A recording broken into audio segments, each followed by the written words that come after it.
नाज़रीन, हम शफीक मेंगे साहब ये बताइएगा कि आपसे मैं अभी ज़ाहिर आखिरी सेगमेंट हमारे प्रोग्राम का, ज़रा मुख्तसरन बताइएगा जो अभी मैंने जमाली साहब से भी पूछा है कि क्या ऐसे हालात हैं बलूचिस्तान में, आपकी बातों से लग रहा है कि बलोची लोग जो हैं, अक्सरियत जो है उनकी अभी भी वही प्यार करने वाली और दूसरों को बर्दाश्त करने वाली है, लेकिन हम ये सुनते हैं कि वहाँ पाकिस्तान का कौमी तराना नहीं बजाया जा सकता, झंडा नहीं लहराया जा सकता। क्या ऐसी सूरत हाल है वहाँ बहुत सारे इलाकों में? मोहतरम, इस सूरत हाल को छोड़ा गया है चंद इलाकों में, तमाम बलूचिस्तान में ऐसी सूरत हाल हरगिज नहीं है। अब जैसे मोहतरम है हमारे जस्टिस तारिक महमूद साहब, इन्होंने बीच में एक बात कही कि गम और गुस्सा है, ये खुद ये जजिस तहरीक के अहम किरदार रहे हैं, या जस्टिस इफ्तिखार चौधरी साहब से हम ये सवाल करते हैं क्या किसी को भी इखलाकी हिसाब से कि कोई गम गुस्से में आ जाए, किसी को कत्ल करे और इस तरह की भयानक कत्ल गारतगिरी का वो बाजार गर्म करे? ये जो सोच है इस्लामाबाद की या पूरे मुल्क की, बलूचिस्तान के मसले को किसी सूरत में संजीदगी से नहीं लिया जा रहा। कैसे जो असल इसके कसूरवार हैं उनको हमारे अपने प्रेसिडेंट साहब कहते हैं कि भाई हमारे नाराज भाई हैं। नाराज भाई इस तरीके से तो कत्ल गारतगिरी नहीं करते हैं। असल मसले का हल यह है कि जरूरी है कि इस चीज को देखा जाए कि कौन मुजरिम है इसमें, चाहे मुजरिम मैं हूं, जैद है, बकर है, उसको सजा दी जाए। कभी कोई भी पढ़ा लिखा आदमी ऐसा ना कहे कि किसी ने गम गुस्से में उठ के किसी को मार दिया, ये यानी हमारे वो जख्मों पे ये नमकताशी है। अच्छा, ये बताइए हुकूमत को क्या करना चाहिए इसमें हुकूमत को, और जो आपके जो नेशनलिस्ट भाई हैं इनको क्या करना चाहिए? जी देखें नेशनलिस्ट हम सब हैं, नेशनलिस्ट हम सब हैं, किसी को यह अख्तियार नहीं ये कहने का कि मैं नेशनलिस्ट ज्यादा हूं। अब नेशनलिस्ट में और टेररिस्ट में फर्क करना चाहिए, दहशतगर्द में फर्क करना चाहिए। और जो बैरून मुल्क के, बिल्कुल ये एक हकीकत है कि ये ना तारिक साहब अगर अपने हकीकत से ये सोचें तो ना ये इस चीज का इनकार करेंगे, ना जमाली साहब ना आप, बिल्कुल बैरून मुल्क के यहाँ एजेंट हैं, उनको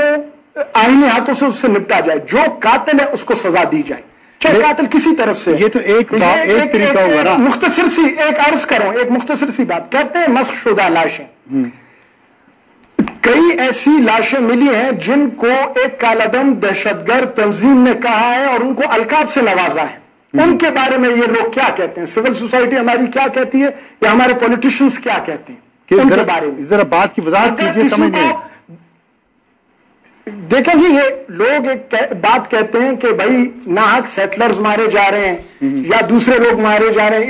इसी तरह हमारे कुछ सो कॉल्ड नेशनलिस्ट बहुत ही जिसको उजागर करते हैं कि भाई मस्शुदा लाशें मिलती हैं। जो भी लाश गिरे चाहे गवर्नमेंट की तरफ से, अगर वो बेकसूर है हम उसके साथ हैं, लेकिन ये देखने की बात है क्यों लोग इस हकीकत से इनकार करते हैं, इस हकीकत से मुंह मोड़ते हैं, आंखें बंद कर लेते हैं कि बहुत से ऐसे लोग हैं जिनकी बॉडीज मिली हैं और ये कालादम टेररिस्ट तंजीमों ने उन्हें ओन किया है कि ये हमारे लोग थे और उनको अलकाब से नवाजा है, किसी को किसी लकब से नवाजा, किसी को किसी लकब से। ठीक। अब ऐसे में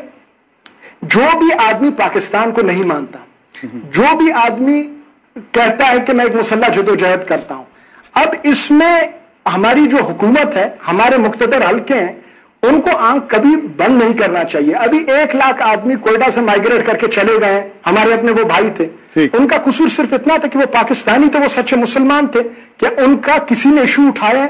इस तरह सैकड़ों खानदान पूरे बलूचिस्तान से माइग्रेट करके चले गए, साथजा मारे गए, यहां तक प्रोफेसर नाजमा थी, एक खातून। ये यानी किसी कौम की रिवायत में नहीं होगा कि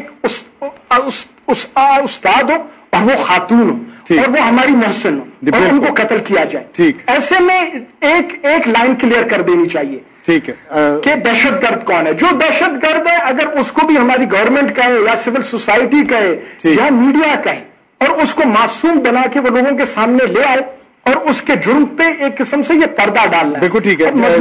क्या कसूर है कि इनका कत्ल? शुक्रिया शफीक साहब। तारिक साहब ये बताइएगा क्या हाल है मुख्तसर में? बड़ी सीधी सी बात है, देखिए ये एक इशू है, आपने इस इशू को सॉल्व करना है और आज से आपने इसकी इब्तिदा करनी है। और चूंकि ये इशू अब बहुत कॉम्प्लिकेटेड हो चुका हुआ है और जाहिर है जिससे भी आप बात करेंगे, अब तो सारे स्टेक होल्डर है ना, चाहे उसमें मैं हूं या दूसरे हैं। सबसे बड़ा स्टेक होल्डर कौन? नहीं, देखिए जितने भी सबसे बड़े स्टेक होल्डर वहां के रहने वाले हैं, इररिस्पेक्टिव। देखिए मैं तो सीधी बात, मैंने शुरू में आपको कहा मैं बलोचिस्तानी हूं, क्योंकि बलोचिस्तान एक प्रोविंस है اور وہاں کے رہنے والے میں اس حساب سے میں نے کہا نمائندے نہیں سر دیکھیں نا سر نہیں دیکھیں آپ کو سمجھانا دیکھیں نا بات یہ دیکھیں نا اگر ہم سے دیری ہوئی ہے اس ایشو کو ریزالو کرنے کے لیے چاہے موجودہ حکومت سے ہوئی ہے یا ان سے پہلے والوں کے ہوئی ہے ان کی اپنی اگر مثال کو ایجنٹوں کی بات ہو رہی ہے تو بھائی بات بڑی سیدھی سی ہے اس مسئلے کو تو حل کرنا ہے نا آپ نے کہیں سے شروع کرنی ہے کہ اس سے پہلے کہ مزید خراب ہو لیکن مجھے نہیں ڈیفینیٹلی حکومت بھی پارلیمنٹ بھی دونوں چیزیں ہیں لیکن بات یہ ہے کہ مجھے جو جس بات کا افسوس ہو رہا ہے وہ یہ مجھے ایسی کو پولیٹیکل ول نہیں لگ رہی ان کی پولیٹیکل ول ہونی چاہیے بالکل یہ صحیح پتہ کی بات کی بہت شکریہ جسٹس طارق محمود صاحب شفیق مینگل صاحب